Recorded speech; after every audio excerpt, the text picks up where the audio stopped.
All right, this is week number 2. Not week number 2, day number 2. I'm sorry, day number 2. And so many of y'all logged on yesterday. I mean, so many of y'all were talking about this marriage thing that I'm doing right now. And I'm excited that many of y'all, I'm seeing people texting me right now. Are you on? Are you on? Are you on? Are you on? Are you on? So I'm on right now. They're going to be building the audience. This is day number 2, and I can't wait to talk to you guys. Make sure you share this. When you log on, tell me the city you're calling from. When you log on, tell me the city you're calling from. You're logging in from. I want to know what city you're logging in from. I see 50 of you already on. We were well over 300 yesterday around this time, and I hope that we are being a blessing to you and a blessing to just really empowering and enriching you. Hey, that's my spiritual daughter, Keisha. Good to see you, sweetheart. Glad you're on. I see so many of you. Erica, hey, guys. Make sure, come on. I see Salem, North Carolina. Ohio is here. Tennessee is here. Okay, Georgia is here checking in. Come on, share this out. Let's get the word out. Let's get some people on right now and let them know that Dr. Spiller's on with a real radical word to empower and impact your marriage. And so we're going to be getting into that in a few seconds here, and I believe that some things are going to be said to enrich your life. Love you too, LaTanya. God bless you. I see Karen on. Hey, Kim. Kim, good to see you. Dallas is on. All right. Ellis, man of God, good to see you. Jacksonville, Florida's in the house. Hey, Ramona. All right. I see Linnell on that just joined us. What city are you logging in from? We want to ask that. It's been 2 minutes. I always get started 4 minutes after I've logged on. Always 4 minutes after I logged on, I get on. So I always like to acknowledge the people who are on. Tennessee is on. Mississippi is on. Georgetown, South Carolina is on. All right, great. How many of y'all saw the video on yesterday? Dallas texted, hey, good to see you. Saw the video yesterday. If you saw the video yesterday, make sure if you haven't saw it, make sure that you're sharing it so you can get people to actually see it. I finally get to catch you. Okay, great.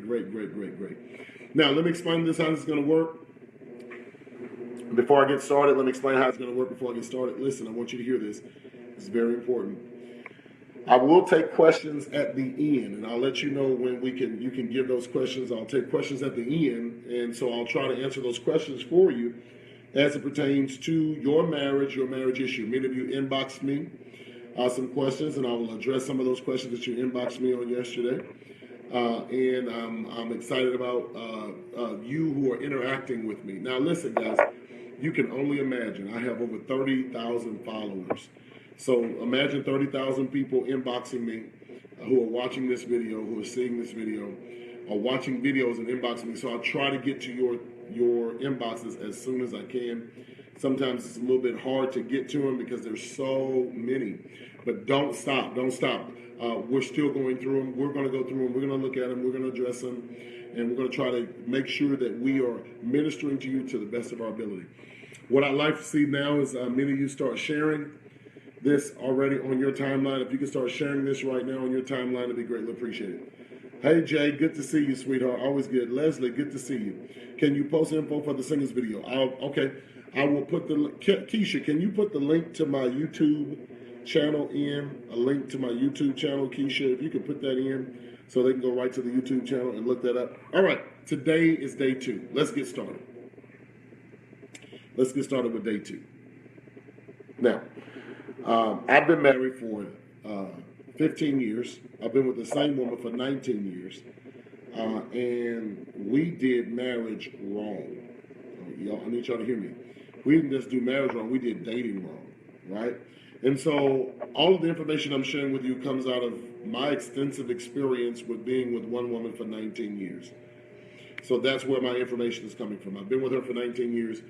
I've messed up as a husband. I've messed up as a spouse. I've not cheated, but there have been other gross mistakes that I've made in the time that we've been married. We fought through those things. We stayed together through those things.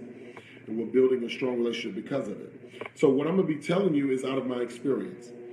And so now the Bible does talk about marriage. It has some things that it talks about marriage and has some things that it doesn't talk about marriage. And so I'm going to be doing a mixture of both. I'm going to be giving from my wisdom and I'll be giving some scriptural insight as well. So let's get started. Let's get started with day 2. All right, I'm ready now. Let's get started with day 2. Listen to this. I like you. I'm in love with you, but I don't like you. Marriage. I'm in love with you, but I don't like you. I'm in love with you, but I do not like you. And I'm going to speak on it from a standpoint of relationships not working out. I said this yesterday, and I'll say this again. Marriage is not for children, and children should not get married. Marriage takes work. I'm starting to discover not many of you want to work. You don't want to work at fixing it. You don't want to work at reviving it. You don't want to work at keeping it. Bless you, Apostle. You don't want to work at keeping it, right? It's easier just to walk away and start over. The problem is you're taking you, who didn't work in the last relationship, into the next one. Now, that is not in everybody's situation. But I'm going to give the definition of love for the best way that I can. And it's rooted and grounded in Scripture. So for all of you Christians and things of that nature, I'm going to give you the biblical definition of love. And I want you to at least think about it. Think about it from this perspective. All right? The Bible says, for God so loved the world that he gave. Now, the word love there is a past tense participle, right? So loved the world that he gave, right? So he loved it before he created it. I need you to hear this. Love, if it is nothing else, love is knowledge. Because you cannot love what you do not know. I want y'all to write that down. I want you to get that. I want you to chew on that. I want you to think about that. You cannot love what you do not know. Hear me on that. You cannot love what you do not know. So when I hear people say, I'm in love, what you're actually saying is, I know about you to the point where there is nothing that you can do that will surprise me, because love made me investigate you. I need y'all to catch that. This is really good. You cannot love what you do not know. So when I hear this cliche, I'm in love, what you're actually saying is, I'm in knowledge. I'm going to say that again. I'm in love. What you're actually saying is, I'm in knowledge. I'm in knowledge. I know you. And because I know you, because I've investigated you, because I've researched you, because I've watched you, because I've watched you, I've analyzed you. There is nothing that you can do that can move me away from you, because there's nothing that you're going to do that's going to shock me. I'm in knowledge with you. I'm going to say it again. I'm in knowledge with you. I'm in knowledge with you. And when you say you're in knowledge with you, you say you never, and I want, ladies, y'all got to get this. Gentlemen, you got to get this. What happens is you start giving your heart before you give knowledge. Excuse me. You start giving your heart before you get knowledge. You start, listen. You don't marry someone that you haven't fully investigated. Say it again, Spiller. You don't marry someone that you have not fully investigated. You don't marry someone that you have not fully investigated. I investigate you. I know you. I know you. I know what you're going to do. I know how you're going to do it. And now that's why I believe in long-term courtships. The reason why I believe in long-term courtships, because courtships is a time to gather information. The reason why you divorced them, because you didn't wait to gather enough information to see if your love could cover their flaws. The reason why you're divorcing them, the reason why you're divorcing them is because you didn't wait long enough to see if your love could cover their flaws. That's why people divorce. You didn't wait long enough to see, well, you could have seen that he was a cheater beforehand. You could have seen that she was a gold digger beforehand. You could have seen these traits and personalities beforehand. So then I want to help you. Why, Dr. Spiller, do you advise long-term courtships? Because I won't marry you unless you can tell me you've seen them upset. I need to know if they punched a wall when they've been mad at you, because sooner than later that wall is going to be replaced with your head. Right? I need to know how she responds when she's angry. I need to know how she talks to you when she's upset. I need to know how she talks down to you. I need to know if she's belittling you. I need to know if she's badgering you. I need y'all to catch this. Many of you want to marry without knowledge. And when you marry without knowledge, you're headed for divorce. I'm going to say it again. Many of you want to marry without knowledge. And when you marry without knowledge, you're headed for divorce. There are a lot of people who are divorcing spouses because they say, I didn't think he'd treat me like that. I didn't think she'd do me like that. I didn't think they'd take me through this. Why you didn't think that they'd take you through it? Because you were so lonely for a body, you sacrificed your mind. Because you were so lonely for a body, you sacrificed your mind. And many of you right now, minds are on the altar of sacrifice because you did not wait to see if you could handle their flaws. I need you to catch this. Write this down. Love is about handling the flaws of your mate proficiently. Love is about handling the flaws of your mate proficiently. When I hear people say, I fell out of love with them, there's no such thing. I'm going to say this again. I fell out of love with him. There's no such thing. There's no such thing as falling out of love, right? There's falling out in knowledge. There's no such thing as falling out of love. There is falling out in knowledge.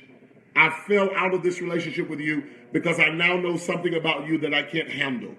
I fell out of this relationship with you because I now know something I can't deal with.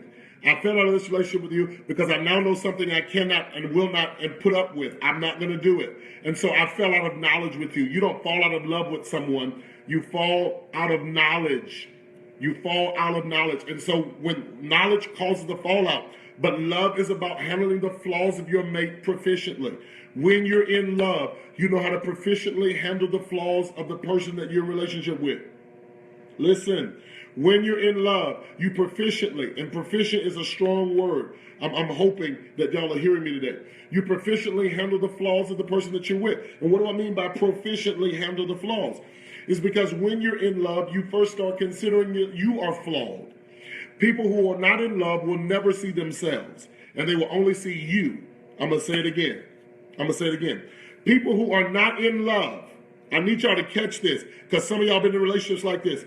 When you are not in love, you will only see the flaws of the other person and you will never see your flaws.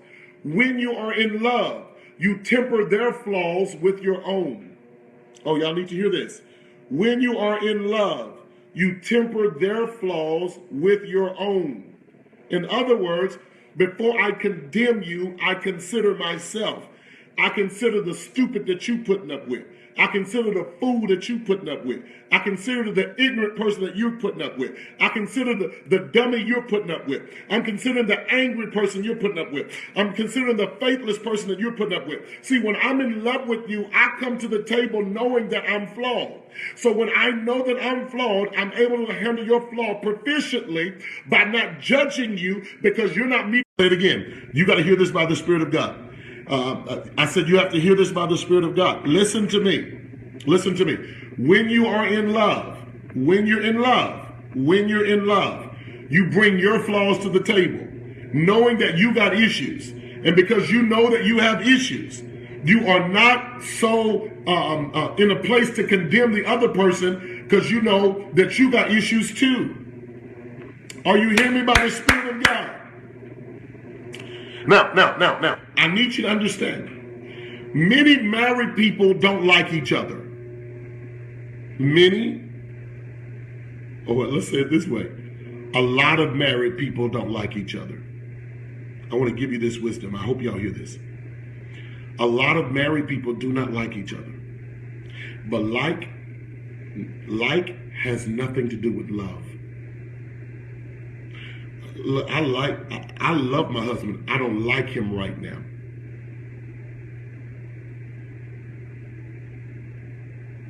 Let's say it again. I love my husband, but I don't like him right now. I love my wife, but I don't like her right now. Like has to do with the flaw. Or they piss me off, but divorce is not an option. Oh, I'm mad at them, but divorce is not an option. Oh, I can't stand them right now, but divorce is not an option. Some of y'all who are married, why does divorce always come up when you're not liking the person? Oh, I can't put up with this no more. I can't take this no more. Now listen, guys, I'm not talking about cheating. I'm not talking about a Negro whooping on you. I'm not talking about none of that. I'm talking about personality issues. Watch this now. Personality issues that can be handled because of love, right? There are certain things that I don't put up with. And I'll be quick to tell a person to divorce. I will tell a person to divorce a cheater so fast. Now, that may not be your niche, but don't come counsel with me, because if he's cheating, if she's cheating, I'm going to say leave. There are certain things, if he's beating you or she's fighting you, I'm going to tell you to leave, right? I'm going to tell you to get out, because you can't love them until you first love yourself. And if you don't love yourself, that's why you're in a relationship with them. That was yesterday. We talked about that yesterday, but I don't want to talk about that today. What I'm talking about is for all of you people, all of you children who are married, all of you children who are married, and you want to leave now, you want to divorce now because he took your crayons from you. You want to divorce now because she took your crayons from you. You want to divorce now because y'all had a disagreement. You want to divorce now because you found out that she has dreams that you didn't know that she had. I need you to hear me. I need you to hear me. That was the first Holy Ghost clap. Not liking your spouse is common. Watch this, watch. It's common not to talk to them the whole day because they done pissed you off. It's common, it's common, it's common. It's common for a woman to not give a man sex. Watch this. Because women see sex as a reward. I'm going to have sex with you. I'm rewarding you. And I want to deal with that, because sex should never be a reward, ladies. I want to talk to every woman on here right now. And I can't wait to deal with this bedroom undefiled. I think that's going to be tomorrow, but I need you to hear me. I need every lady on here to understand sex is not a reward. You don't reward your husband with sex. Sex is not a reward because he did good. Here, honey, you did a good job. Here's some vagina. Okay? I'm going to give you some real good because you did good. You paid the bills this month, so you can get some. Now, when you don't like him, you ain't getting nothing. The bank is closed. I don't care if you are erected. I don't care if you have a heart on right next to me. You better stroke that thing. You better get some lotion. You better go to the bathroom. You better take care of your business, because you ain't getting nothing here. I don't like you right now, and I'm not going to have sex with you right now. I ain't going to do it. So now you have women who use sex as a weapon. And so sex is never supposed to be given as a reward. I hope I have me some mature people that are listening to me right now. I hope I have some very mature people that are listening to me right now. Sex is not a reward, ladies. Stop offering your sex as a reward. Sex is a byproduct of the covenant that you have. Oh, y'all got to hear me in the Spirit of God. Sex is a byproduct of the covenant that you have. It's not a reward. You want, hey, come on, you did a good job. Come get this booty. You can have booty tonight, man of God. You can get some of this booty tonight. You can get some of this booty tonight. And because you're going to get some of this booty tonight, I just want to reward you for doing a good job. You made me happy, so now I can give you some because you made me happy. Sex is not a reward. And many women cut off sex when they don't like their husband. They cut off the sex when they don't like their husband. And then the vice versa. There are some brothers out there that cut out sex when they don't like their husband. They don't like their wife. I ain't giving you none of this tonight. I know you want this, but I ain't giving you none of this. You're not getting none tonight. I ain't filling you up. I ain't making your eyes roll in the back of your head. You ain't getting nothing. I ain't going downtown. That's the way to your heart. I ain't going down there. You ain't getting nothing. Ain't no lick ministry tonight. You ain't getting no lick tonight. I ain't giving you nothing. I ain't finna touch you. I ain't finna do nothing because I don't like you right now. And man of God, you got to hear me. Sex is not a weapon. Sex is not a reward. Sex is a byproduct of the covenant that you have. And if you established a lick ministry with your wife, then you need to keep that lick ministry going on with your wife. And what you need to stop doing is holding her hostage because you don't want to make love to her. And what you're gonna do is you're gonna punish her. I'm gonna punish you tonight. I know you want some of this. I smell good. Some of y'all ladies are so wrong. Some of y'all ladies come to bed smelling good, but you ain't finna get nothing. I ain't finna give you nothing. You smell good, but I ain't finna give you nothing. I ain't finna give you nothing. Some of you brothers, you done took a shower, you come to bed all muscular, you ain't got no shirt on, you got the favorite drawers you like to wear, but I ain't giving you nothing. You don't give it to him because, listen, you don't give it to him because you don't like him. There's some people who are sexually deprived right now because you don't like them. There's some people who are looking at other women because you don't like them. There's some people looking at other men because you don't like them right now. And because you don't like them right now, you're going to try to reward them. You reward them. You are wrong. You are wrong. You are wrong. You are wrong. You are wrong. You are wrong. You are wrong. You are wrong. wrong. You are wrong. You're wrong. Liking them. You're in love with them. You're having sex with them because you love them. You're having sex with them because you love them. You're having sex with them because you love them. This is a mature word for mature people. And the reason why your marriage is jacked up is because you're trying to hold the booty hostage. That booty cannot be held hostage. That booty was paid for at the altar when you said, I take this man to be lawfully wedded husband, to have him, to hold him. That booty was on. You can't lock up the booty when you sat there and you told that woman, you listen, you got to go down. You got to go down. You got to go down. You got to do what you got to do. You got to do what you got to do. You got to do what you got to do because it no longer belongs to you. Your tongue don't belong to you. Your booty don't belong to you. Your vagina don't belong to you. Your penis don't belong to you. It belongs to the other person. If it belongs to the other person, how can you tell yourself no? I need you to hear me by the Spirit of God. Listen, y'all follow me not because I'm going to say what the church, the people that say in the church, you follow me because I'm going to keep it real. And this is what's wrong with the church. This is why the divorce rate is high in the church. This is why people don't like going to church. This is why husbands don't like going to church, because the preacher getting your wife to scream and he mad because you screaming for him, but you won't scream at home with him in the bedroom. Y'all not hearing me? That's why some men don't go to church. That's why your husband don't go to church, because he watching you scream behind this Negro behind the pulpit, but he paying bills at the house, and you won't scream for him. You won't holler for him. You open up your mouth for that man. You open up your mouth for that man, but you won't open up your mouth for your man at home. That's why he ain't going to church. That's why he ain't praying. That's why he ain't trying to talk to God, because while you giving that man at that church accolades, that man ain't dealing with your crazy behind. That man ain't talking to your crazy behind. That man ain't dealing with you. He ain't talking with you. He ain't trying to be with you. I need y'all to hear me by the Spirit of God. I'm just trying to keep it real with you on why the divorce rate is so high in the church. And the reason why you can't get your man to go to church, because your man is sick of seeing you having a spiritual orgasm with a preacher, but you won't have a body orgasm with him. He's sick of you, watch this now, getting wet in your seat for your preacher, but you're not getting wet for him at home. And because you're not getting wet for him at home, he don't see the need of watching you get wet for him, for another man in the pulpit that ain't dealing with you. I need y'all to hear me. I talk to men all the time. And one of the number one things men say, I'm not going to sit up there and watch my wife get all crazy behind some preacher and she don't even respect me like that at home. That's why you're not getting the brothers to go to church. I need you to understand that when you get in a level of maturity, like has nothing to do with responsibility.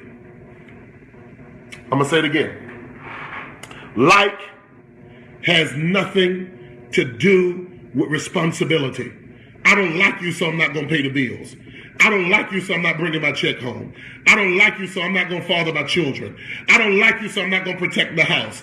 I don't like you, so I'm not going to have sex with you. Like has nothing to do with responsibility, and I want y'all to all get that down. I want every married person to hear me right now. Like has nothing to do with responsibility. And don't try to give him no sloppy booty either. Some of y'all females, you're wrong for giving your husband sloppy booty. Don't try to give him no sloppy booty. You know what I mean by sloppy booty? You just gonna back up here, take it. Take it. I ain't in it, just go on take it. Bust yours, because I ain't trying to get mine. Go on take it. Here, take it. Don't nobody want no sloppy booty. Don't you give your man no sloppy booty because you mad. You got a job to do. And I need you to catch this. You got a job to do. You got a job to do. And fulfill your job, not because you like him, fulfill it because you love him. And for some of y'all out there, that ain't me. Please, whatever. I ain't doing that. I ain't doing that. I ain't doing that. You the same chicks out there that's talking about ain't no good men. You the same chicks out there talking about my husband don't treat me right. That's because, I need you to understand, that's because you are not taking your love seriously. You're using like as a reason to fulfill responsibility. You're using like as a reason to fulfill responsibility. And you don't fulfill responsibility because you like him. You fulfill responsibility because you love him. You don't want that penis going in another vagina, woman of God. You do not want that penis going in another vagina, woman of God. So you got to do what you got to do. I hope y'all hear me by the Spirit of God. And that's to be more men on here talking about preaching, but you probably can't because your wife got a Jezebel spirit. And the reason why you can't agree with me, because she ain't going to give you no booty tonight if you say amen to what I'm saying with right now. But you know I'm in your heart. You know I'm in your spirit. You know I'm dealing with that thing. You know I'm telling the truth. And there are a lot of y'all out there right now that don't want the truth. And this is why marriages in the church are falling apart. This is why they're being destroyed, because people are letting you do things out of your like for your man instead of out of your love for your man. They're letting you do them out of your like for your woman instead of out of your love for your woman. Brother, you got a job to do. And now listen, I don't want to stay too much on the sex part because we'll deal with that with bedroom undefiled. But I really want to get you to understand that in your responsibility by the Spirit of God, in your responsibility of fulfilling your role to your spouse, in your responsibility, fulfilling your role to your spouse, you do it out of your love tank. Now, I want to deal with something. How long a minute? Okay. All right. I got a few more minutes. All right. So let me get with this. All right. Listen and hear me well. Hear me well when I say this, because this is very important. This is very important. Hear me well when I say this. All right. Now, when I married my wife, I knew her flaws because we dated for 4 years. Now, we broke up in between that 4 years. In between that 4 years, we broke up, right? We dated for 4 years, but in the midst, we broke up, right? I need y'all to hear me. In the midst of it, we broke up. And then we got back together, and then we dated for 2 more years. So it was nothing that my wife did that I didn't know, because I fully knew her, right? Now, we were having sex the whole time. I'm not even going to deal with the fornication curse that comes as a result before marriage. There's a whole nother thing that there's something wrong that when you have sex all the way before marriage, and then when it seems like you get married, all that's gone, right? So, but I'm not going to deal with that. What I want to deal with is the knowledge base. Now, I need y'all to hear me. When I married my wife, I didn't marry my wife. I married my wife's past. When you married your husband, you didn't marry your husband.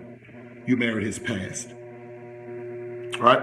And typically when people come into the relationship, nobody ever unpacks the past because they're infatuated with the now.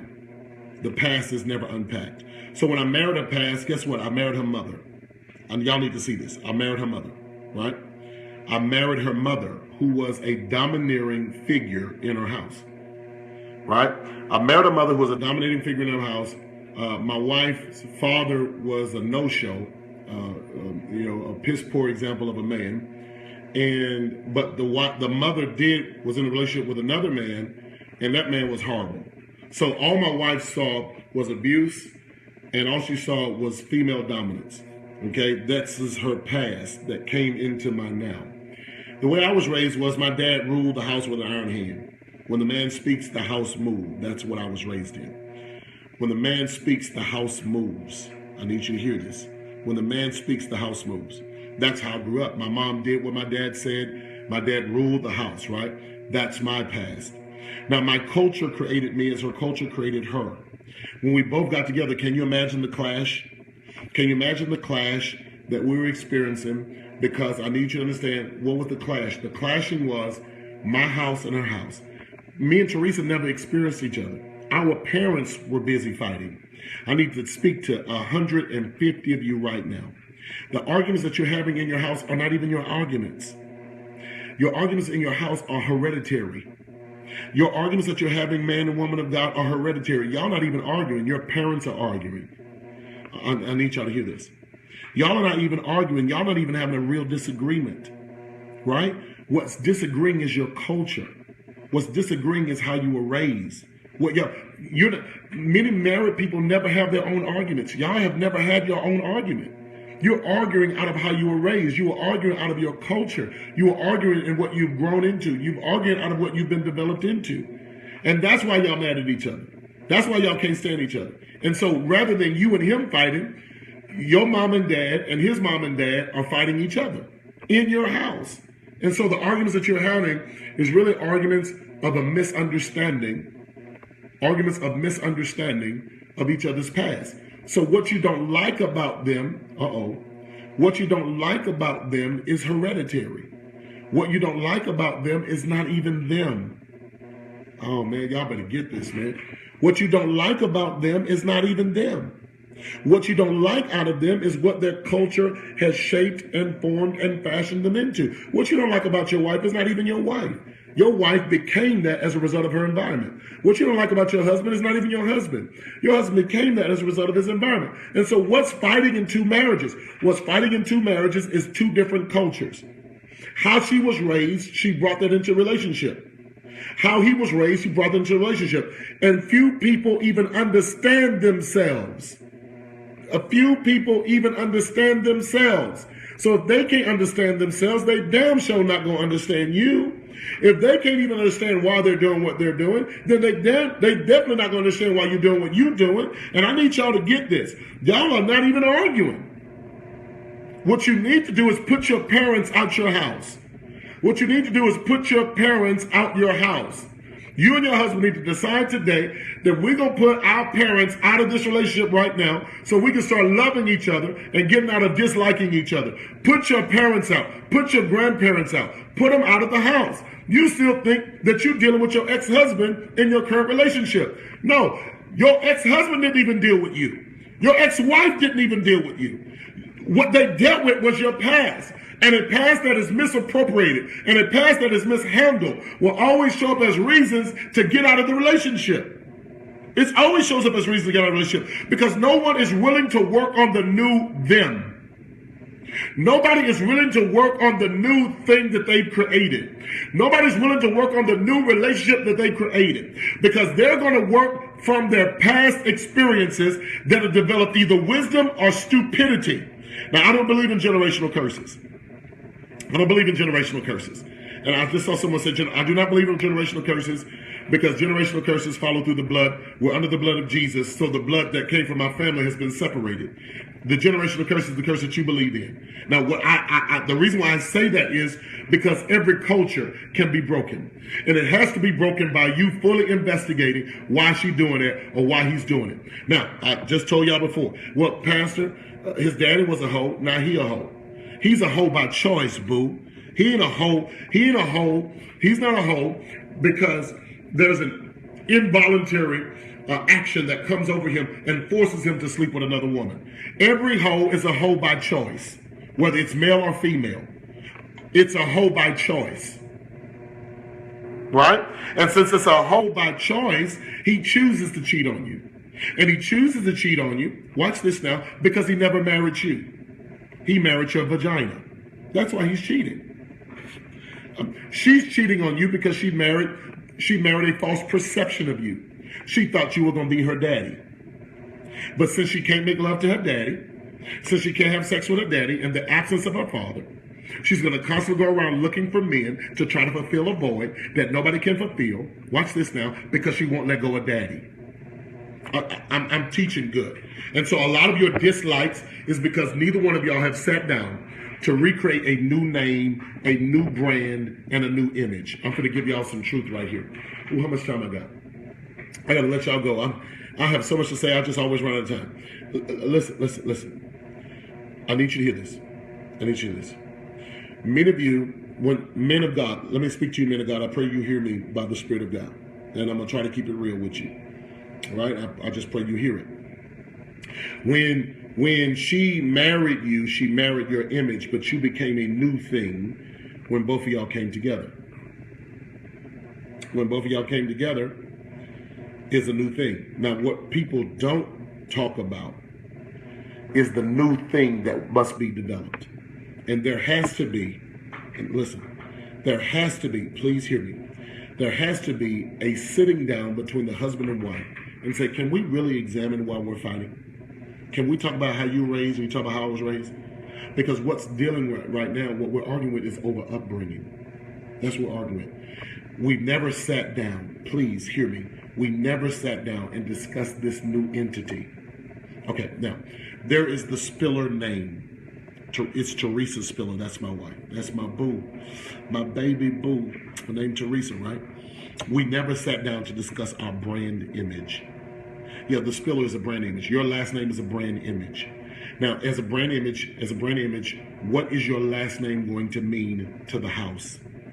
What is your last name going to mean to the children? Right? And so you have to discover a new brand. I need every married person on here to discover a new brand. You got to have a new brand. What is your brand? Your brand is your last name. So what is that brand going to be about? Can you go back in and fix it? Absolutely, if you choose to. But if you choose not to, don't make that man's life miserable because you really don't want to work with it and you're going to keep bringing up the past. Move on.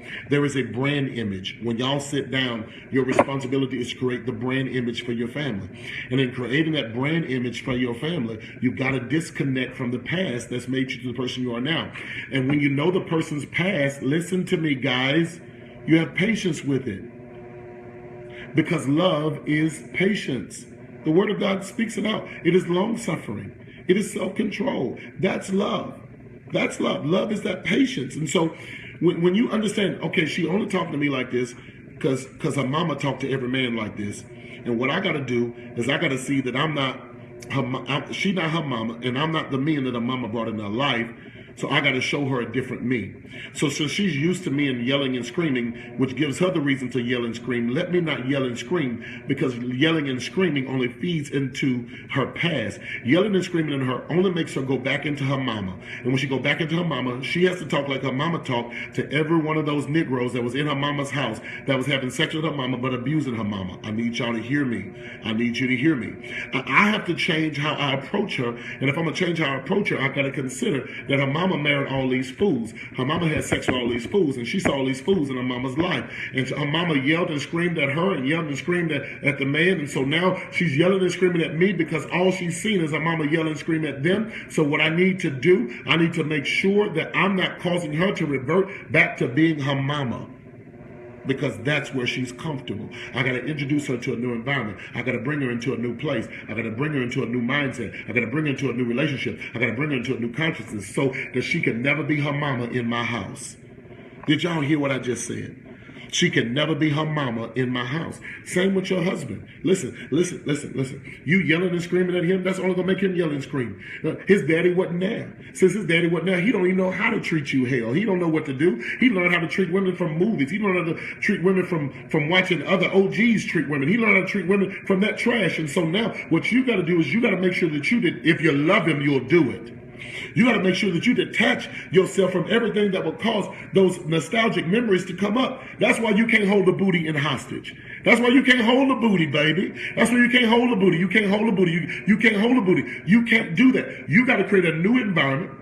You got to create a new environment where he feels safe and he feels vulnerable. And when you arguing, please don't throw up the stuff. Listen, don't throw it up when you're mad. Don't throw up the stuff that he told you when he was vulnerable. Don't throw up the stuff in his face that he told you when he was weak. Don't throw up the stuff in his face when he told you he was hurting. The last thing you want to do is when a man shows himself vulnerable and he lets you see the chinks in his armor and he reveals his scar tissue to you and he reveals his problems to you and he reveals his issues to you and he shows you that. Why? Because you brought him to a place where he'd never been before and he's able to open up to you. Don't you dare throw in his face what he said when he was vulnerable, because he will never be vulnerable like that ever again. Don't you dare bring it up in an argument. Don't you dare say anything to him. Don't you dare. I don't care how he pissed you off. I don't care how he made you upset. I don't care how you want to revenge. I don't care. Don't you ever bring up to him what he said to you in a moment of weakness, because he'll never do it again. And you have done to him what every other woman has done to him. You have exposed him. You have made him vulnerable. You have made him feel weak. You have cut off his balls. You have removed his testicles. You have taken his manhood away, and he's never going to let you get in that place ever again. He'll say to hell with you. He'll say, I ain't never opened it up. Listen, I know you don't like me. I know you love me. I know you don't like me, but I'll never, ever show you that side of me ever again. Because listen, well, Pastor, he bring up my stuff and he tell me my stuff and he says this and he says that.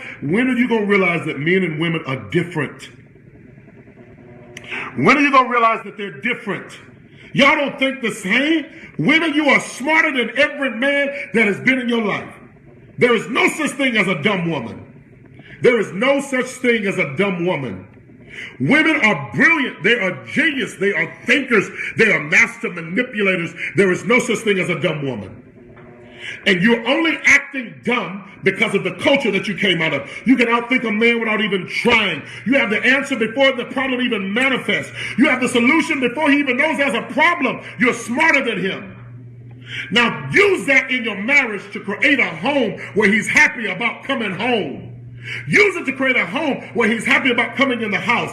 Use it to create an environment where he can't wait to rush to get in your arms because that's the only place he can find safety. Use it to create a home to where he's rushing to get home to you because he don't know if he gonna get the booty when he walk in the door. You just may throw it up. Listen, he walk in, you done ripped his clothes off and you tacked him at the front door. He rushing home to that, but he ain't rushing home to some sassy mouth, crazy mouth, jacked up mouth woman that doesn't know how to speak to the king in him. And that's why your man won't come home. And I've done enough counseling sessions where you women can no longer cry on my pillow to act like he's the total culprit and you ain't doing nothing. No, sweetheart. You never unpacked his bags. You never investigated him. You never studied him. And you bring up his past. You bring up his issues. You won't let him be a man. You talk to him like a fool. You talk to him like he's stupid. And then you want him to come home to you. You want him to be faithful with you. You won't give him no booty. You give him sloppy booty. You won't give him fellatio. You won't do nothing with it. You won't please him. You're only pleasing yourself. But you got the audacity to get all these Facebook posts and all these social media posts and talk about a man, and man ain't this, and men ain't that, and men ain't this, and men ain't that, and men ain't this. What have you done to investigate not just your past, but to investigate his? What have you done to not just investigate your past, but investigate his? Because when he's vulnerable, what you rarely find with men of today, you rarely find men of today who will reveal that they are vulnerable. And when you don't like him, you pull it out. Because that's the only thing you can do. Because you can't fight him. You can't physically whoop him, but you can cut him. Oh, shandabakasadaba. You can't fight him. You can't whoop him with your hand, but you can say something to make him feel less than a man. And many of y'all have done it. Spiller, what about what they said to us? I ain't talking to them. I'm talking to you. Well, when are you going to talk about the men? That's what's wrong with you. You don't want to deal with yourself. And I guarantee you, you're the same chick that when it comes time to talk about problems, we can't ever talk to you about what you're doing because you're so quick to pull up what he's doing. What about him? What about the men? I get so sick of seeing people say, what about the men? Baby, why don't you just eat this? Eat this right now. This is your time. Eat this right now. Chew on it. It may be hard to swallow, but chew on it right now because this is about you. This is about you, right? This is about you. This is about you. And until we address it, because I believe, and I said this and I prophesied this, if the world is going to change, it's not going to change through a man. If the world is going to change, it's going to change through the woman. I prophesied this. If the man is going to awake to his potential, it has to be a woman that will wake him up. If a man is going to wake up to his potential, it's going to have to be a conscious woman that will wake him up. When Adam was asleep in the garden, it was a conscious woman that woke him up to see her. A man will never see the woman for who she truly is unless a conscious woman can wake him up. Unless you're conscious to who you are, you're conscious to what you bring to the table, you're conscious to your gifts, your abilities, you're conscious to how unique you are, you're conscious to how special you are, you're conscious to how powerful you are. That's the only way you can wake up that king in him. But if you're not conscious, ladies, and I give a lot of this to women, it's the women. Ladies, you're the one that God's going to use to wake up this sleeping king. You're the one, but you got to be conscious first. If it's going to change in the house, it's not going to change because of the man. Don't buy into that foolish religious traditional garbage. It's going to change because of the woman. Because the woman creates the mood in the house. You're going to do it. You are more powerful than you think. Religion has suppressed you. Religion has held you bondage. But you're more powerful than that. And you got to get past the fact that you don't like him to look at the reason why you love him. Men of God, you got to look past that you don't like her and look at the fact that you love her. And I see a lot of people, I love him, but I don't like him. That's not a reason not to fulfill your assignment. I charge every woman in here on this thing that is listening to me, wake up the sleeping king in your house. But know how to talk to that sleeping king. Fulfill your responsibility, man of God. Just because you don't like her right now don't mean you don't have a job to do. Don't deprive her. And if you're not going to do right by her, leave her. If you're not going to do right by her, leave her. We always talk that the man is the head. I agree that the man is the head. but the woman is the heart. And we are led by our emotions. Oh, I don't know if y'all were ready for that revelation. The man is the head, but the woman is the heart. And we are led as creatures by our emotions. So who's really doing the leading? The one that can affect the emotions. Oh, he may be the head. He's only head by title. He's the head by title, not because he's the head by works. Women are stronger because they're the heart. The heart is connected to the emotion. If you can rile up a man's emotions, you can get him to do anything you want. You're the heart of the relationship.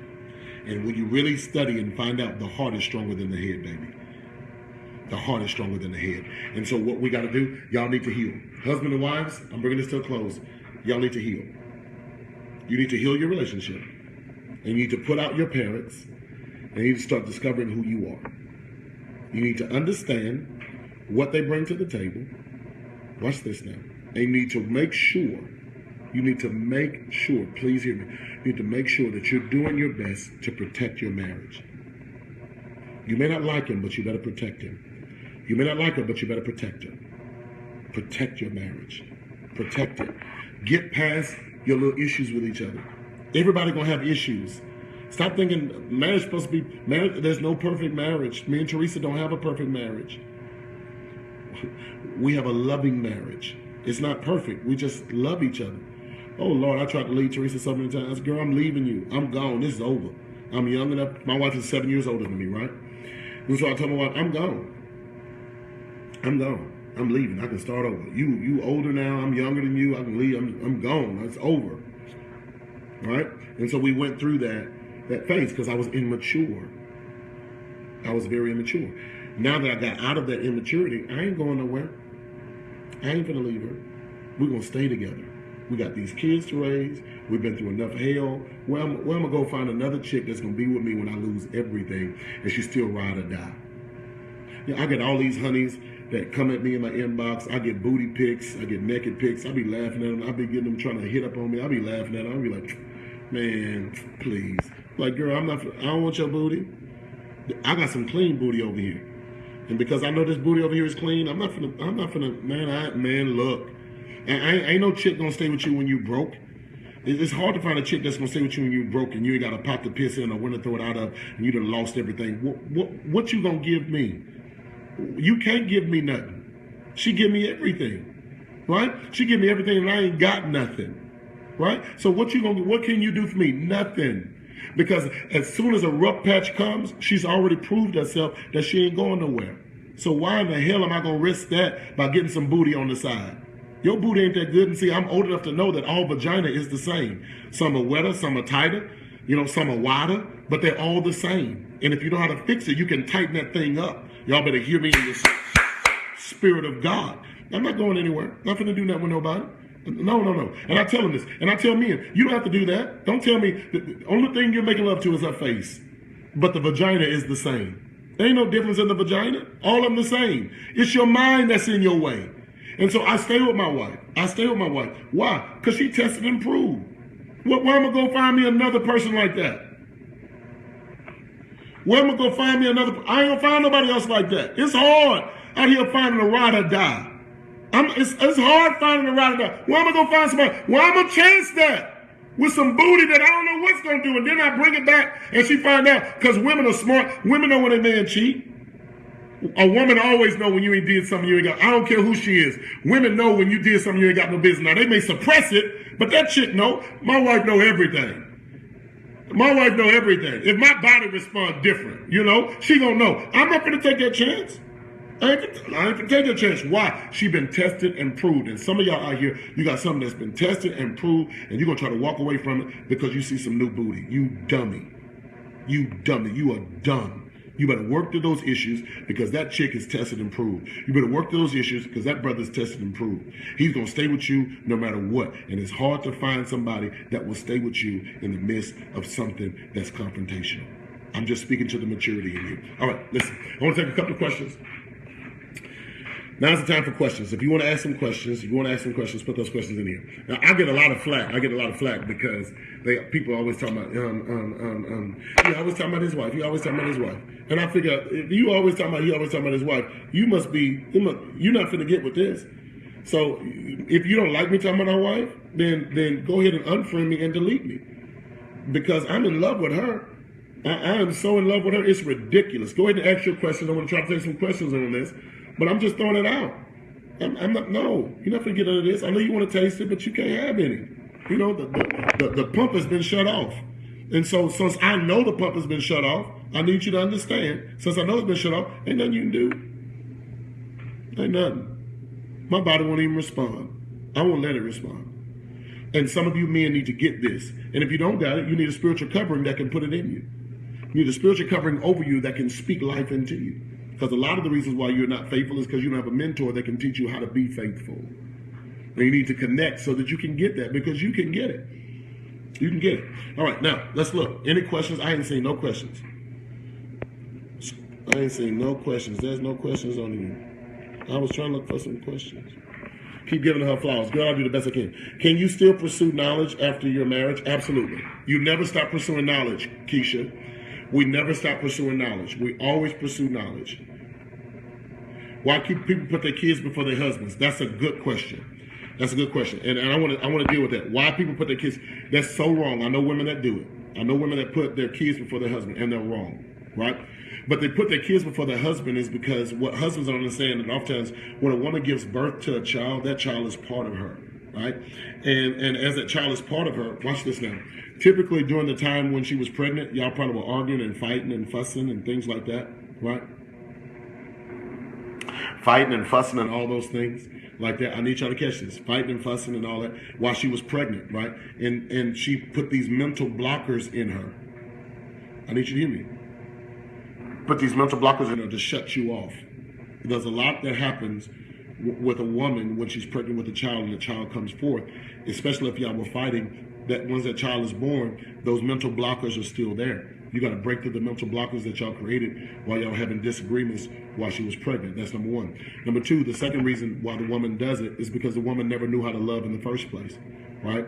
And so the first thing she gets was she can control the child so she can love the child. She can't control you, so then she doesn't try to love you like she loves the child. Oh, y'all better hear this. Y'all better hear this. She can control the child, so she only loves what she can control. So since she can't control you, the child gets more affection than you because she can manipulate the child. She has control of the child.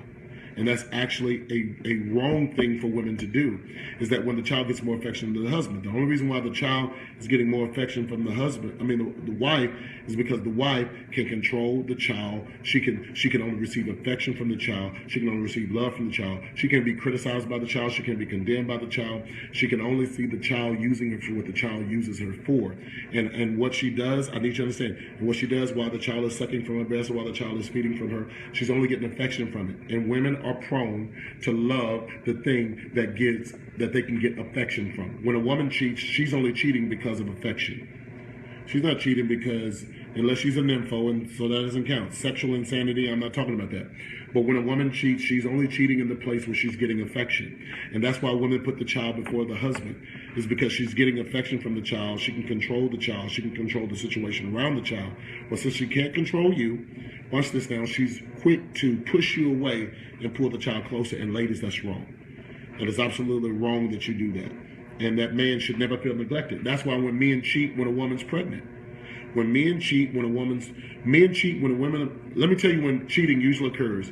It usually occurs while pregnancy is there or immediately right after pregnancy, because the man can't deal with the adjustment of not getting the attention that he was getting prior to the pregnancy. And that's why they cheat. And some women, even after the pregnancy, shut him off completely, right? While they're nurturing and taking care of the child. But that's wrong too. Now, men should have an understanding of it. Men should have an understanding that everybody needs to heal and go through those changes. But at the same time, women need to also understand it as well. Let me find some more questions. Hopefully that helped. Let's see here. What if the kids are used to divide and conquer? The ex-mother-in-law and his ex-wife use the kids as pawns to cause tremendous amount of damage. The majority of the reason I divorced him, his mother, kid, and the kids came first. Wow. Wow. I can only say in that situation, that's a good one, Miss Major. That I can only say in that situation where that is the problem, the reason why y'all divorced, but that you have to see one of the most dangerous people to a boy is his mama, and y'all need to stop marrying these mama boys because mama's always going to be there. And then that's dangerous. So you have to inspect it. You have to see what their relationship is like with the mother. If the mother's interfering in the dating, she's going to interfere in the marriage, and you're just not going to have peace. We actually cut my mother-in-law off. We had to cut her off. She was just too interfering. And so for the sake of my relationship, if you don't marry a person that's willing to cut off people that's causing division in the relationship, then you're going to have problems. Should I conduct myself as a wife even though I'm single I'm single? I want to make sure I get this. Should I conduct myself as a wife even though I'm single for attract my husband? If you're single, conduct yourself as a wife to attract your husband. I want to make sure that I'm understanding what you're saying in that. But I think you should always be saved, sanctified, and super sexy. Those are my 3 S's for single. Singles, you're saved, you're sanctified, and you should always be super sexy. You should always be at the gym, working out, taking care of yourself, eating right, eating healthy, doing the things you need to do. Why? Because you never know who's looking at you, right? And so sexy is one of the top 3 things in order to be single that you must need to employ. This is what I want to talk about. Thank you. I'm sharing. Okay, good. How do you tell a ride or die without going through a real crisis? I need a ride or die. I think I have one. How do you tell one? Is knowledge. And the Brother Lloyd, the only way you're going to tell it is knowledge. Knowledge. You have to give it that time to develop, and you'll see. You only see it when y'all have difficulties. I tell people don't marry until y'all have difficulties in dating. Difficulties in dating will show you if the person is a ride or die. They show you how they're going to treat you when they're married. If they can't handle you now, they're going to really badger you later. And so ride or die is how have y'all handled y'all difficulties while y'all dating? How has she shown you, how has she built you up in your low days? How has she built you up in your low moments? If she builds you up at all. If she never builds you up at all, don't ever expect her to build you up when you get married. And building you up is just not giving you booty. Men need encouragement too. That's why we have cheerleaders in every sport that we play. All right? If you're tired of speaking life, then what? Speak death and move on. Just that clear. All right. I asked a question. You skipped it. No, I think I answered that. I just saw your name. All right. How do you handle a selfish mate that refuses to help you financially and has means to help you but fail to and allow you to drown and then laugh? Would you stay? No, I wouldn't. If I can't handle it. But that's not a spouse, right? That's not a spouse. You don't have a spouse, Renee, right? What you have is a child. You don't have a spouse. You have a child. So now the question you need to ask yourself, can you remain married to a child? Because at some point, isn't it against the law for an adult to be with an underage person? At some point, isn't it against the law for an adult to be with an underage person? And there's some of y'all that are breaking laws right now because you're married to somebody that's underaged in their mind. Your definition of marriage being undefiled. I'm going to do with that. I can't wait for that. First lady ain't got to worry about these. Highly favored. Oh, Lord, I hear it all the time. I'm looking at it. I've been separated from my husband for more than 7 years. Do you call that over? Yes. I called it over 3 months after you've been separated. The only reason it's separated. It's separated. All right, let me see if I can find another question. Do you think short courtship marriages can last? I think it can last. I've seen them last. I've seen it last. I advise against it, but I've seen it last. I only go with statistics, and the statistics are highly in the other direction in this day and time, that they don't last, right? So, statistically speaking, because I counsel so many, and I've counseled so many over the years, statistically speaking, short courtships don't end well. But do they last? Can they last? Yes. When 2 adults are together and they're willing to work through their past and fix the issue. All right. Ooh, that's my ex. She tried to control me. Not going to happen. I received that. I'm looking for some questions here. Pastor been separated for 6 years. He won't agree to divorce. We've had different relationships with other people, knowing that no relationship will work because I'm still tied to another. So how can I get him to agree to starting our divorce? Tired of living wrong. I can only tell you to get an advice from an attorney on that. I think the relationship has been over, and y'all have already made it over when you've been with other people. And he doesn't want to let you go because when a dog pisses on the tree, he thinks he's on the tree. Men are no different than dogs. And so that's why you can divorce somebody, but they still don't want you to be with nobody. That's why you can divorce. That's why you can be with somebody. That's why you can date somebody, and they break up with you. And the first question the man is going to ask when he gets back with you is, who's been in that booty while I've been gone, right? Because men are territorial. And so the reason why he won't sign the divorce, Quan, is because he's treating you as property, right? He wants to still be attached to you in name for control. So I'm going to tell you to seek an attorney's advice for that so that you can get some counsel on that, because it's over, sweetie. Get him to get it. His mother using kids as pawns, chase division. If he's your ex, is he your ex? Are y'all married, Major? Are you telling me y'all married and he's doing that? Because if you're divorced, the question is, if you're divorced, there's nothing you can do about them using the kids. There's nothing you can do. Only thing you can do is keep your peace if y'all divorced. But there's nothing you can do about that if y'all not married. Now, if y'all married, then that's another thing. And then I can give you advice on that. But if y'all divorced, there's nothing you can do but keep your peace and do whatever you got to do to keep your peace. If we are joined as one, why everything he does, he had to get approval from his mom and his brother? Because you married a child. I answered that. And at some point, it's against the law for an adult to be with a child.